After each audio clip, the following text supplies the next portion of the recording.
What's up guys? Anton here, and in this episode of Dropship Weekly, I want to talk about shipping, the shipping part of dropshipping.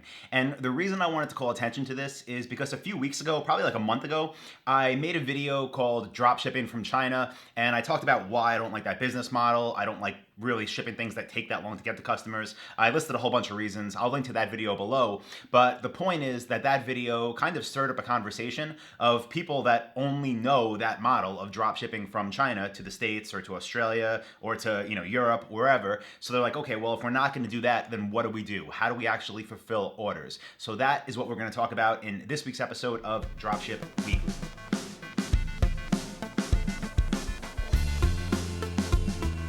All right, so the first thing I should mention is that when you're actually selling products, right, you are nothing more than an online retailer. And that shouldn't make you feel small, that should actually make you feel bigger. But when you set up your website and when you're finding products to sell, don't think of yourself as like, someone that has to find private labeled products or products with no brands. You actually want to be selling for brands, not the biggest brands in the world, but you want to be selling for established brands. So if you have a website and it's called antonstables.com. I want to sell tables that other brands are already manufacturing, and I want to list them on my store, right? So I'm an online retailer. My retail store is my website, and I sell for other established brands. Again, not the biggest, but ones that do actually have products that, they sell and customers like. Now, when I sell these items, we use dropshipping to fulfill these orders. What that means is we're not actually having these items in stock in our warehouses. In fact, we don't even have warehouses anymore.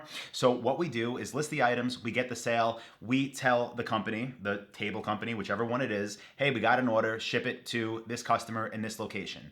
Now, here's where people had questions, right? How does it get shipped from there to the customer? Well, we have an app in Dropship Lifestyle that processes it for us. It'll automatically forward it. But basically, there's a few different ways it could work out. And one of them is that the supplier will ship on their account. They will ship for you.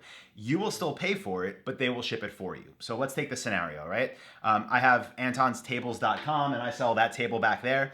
Someone buys it, I send it to the supplier. They know that they should ship on their account. They go ahead, they mail it, they give me the tracking number, and all is said and done. When they charge me my wholesale price, and they include the shipping price. Now, this, guys, whenever that could happen, which it can the majority of the time, that is what you want to go with. That is the biggest, I would say, win, the most hands-off process for a couple of reasons. One, because for the sake of time, right? They will ship it for you. They will get, part two, I guess, is you're going to get better rates. Think about your suppliers, right? They're not just working with you. They're working with tons of other different online retailers. They're moving volume like crazy, which means they get better shipping rates. So you will actually save money if you ship through their account. So one, it's faster. Two, it's cheaper. And three, which is another huge benefit of shipping on their account, is what if the item gets lost? What if it gets damaged while in shipping? Well, knock on wood, if you work with good suppliers, that won't happen.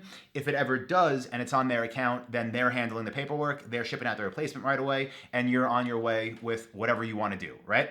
So that's option one. That's what you want. Ship on the supplier's account. Now, something else you might find is maybe, supplier A. We'll call them supplier A. That's their process. They ship on their account. Let's just say I sell this desk also, and that comes from supplier B. And let's say supplier B is one of my brands that I list for. Their products sell great, but they tell me, hey, listen, Anton, we don't ship anything on our account. We're going to go ahead and drop ship for you. We'll have the inventory. You send us orders when you have it, but you have to arrange shipment. Okay, they're telling me that I could send them the order. They'll kind of prepare it, but I need to send someone there to pick it up.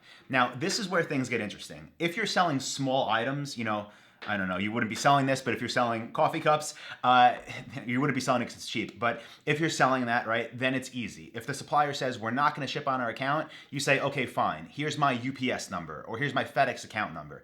And what that means is when you send them an order, they're going to just link that shipment to your account directly, and FedEx or UPS or whoever it is, DHL, is going to bill you for the shipping. So in that scenario, you're going to receive 2 invoices from your supplier. Okay, you're going to receive one invoice for your supplier for the actual product, in this case, the coffee cup, and you're going to receive one invoice from UPS or FedEx for the shipping. Now, again, some suppliers require this, and if they do, then, it is what it is. You give them the account number, you pay 2 different invoices, you still make money, you're fine.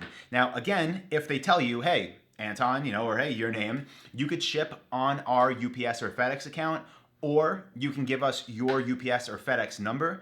Which would you prefer? I 100% of the time say ship on your account. Again, go back to that. The suppliers that do that, it streamlines the process, saves time. They usually get better rates because they move so much more volume. And again, if anything ever, God forbid, goes wrong, it's on them with the shipment, right? They'll resolve that. So option 1, on their account, let them do it. Option 2, they give you the option. Tell them go with what you basically have. We want to use your account if you have that choice. Now, the other thing that comes up sometimes, and this is really the reason I wanted to make this video, not just because of the comments on the dropshipping from China video, but because someone made a comment in one of our Facebook groups this past week, and they received like a massive order. I think it was like a few $1,000s, and it was for a large item. I don't know what it was, but let's just say it was a huge desk like that. And their supplier told them, we're not going to ship on our account. You have to ship it.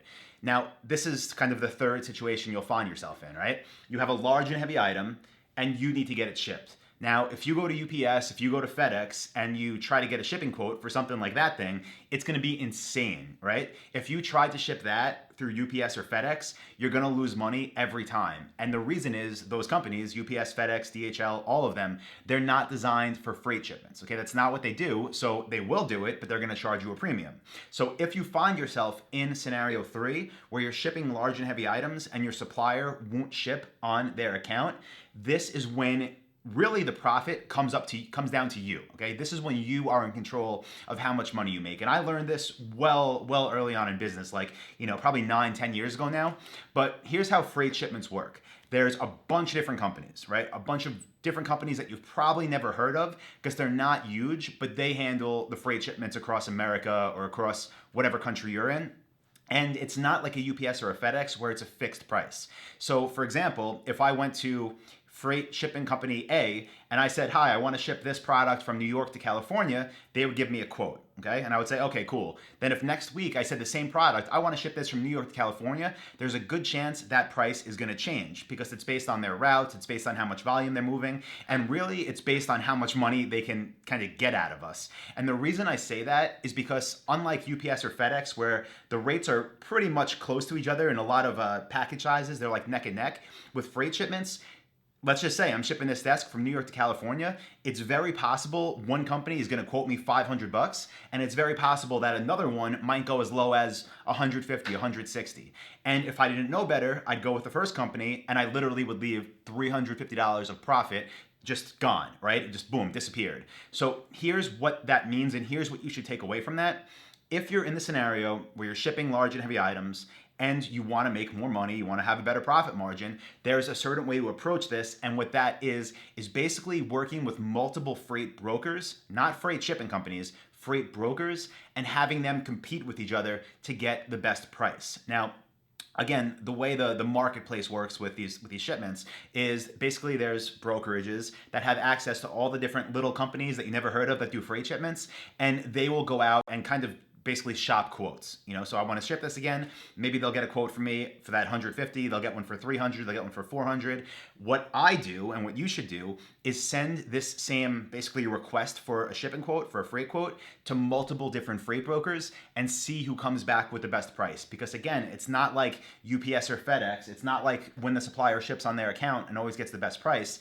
When you're doing it on your own and you're doing freight, the margins can vary so widely. You can literally save, if you're moving, even one big shipment a day, you could save $100, sometimes $200 a day. And just think about that, extrapolate it out over a year, right? It's a lot of extra money in the bank. It could probably pay for your mortgage and your car if you use this method of shopping around freight brokers. So what I'm going to do is kind of link to some of the resources that I have for this that I've created in the past. This is covered, by the way, in Dropship Lifestyle in detail, but I'm going to link to a blog post that I wrote on this topic that has a few of the different brokers we've worked with over the years. And if anyone has any questions on this, please do go ahead and comment below. And if you got value out of this, please guys, it really helps the channel if you give it a like or a thumbs up, and definitely hit subscribe if you want to see a training video like this for free every single week. Again, it really helps the channel. One more thing I'm going to say, guys, I hope you realize at this point of this show and of all the content we've been putting out that when I am referring to dropshipping, that's why I did the dropshipping from China video. I want you to know this is a very, very real business model. It's a really, it's a very valid way to fulfill orders on the dropship model.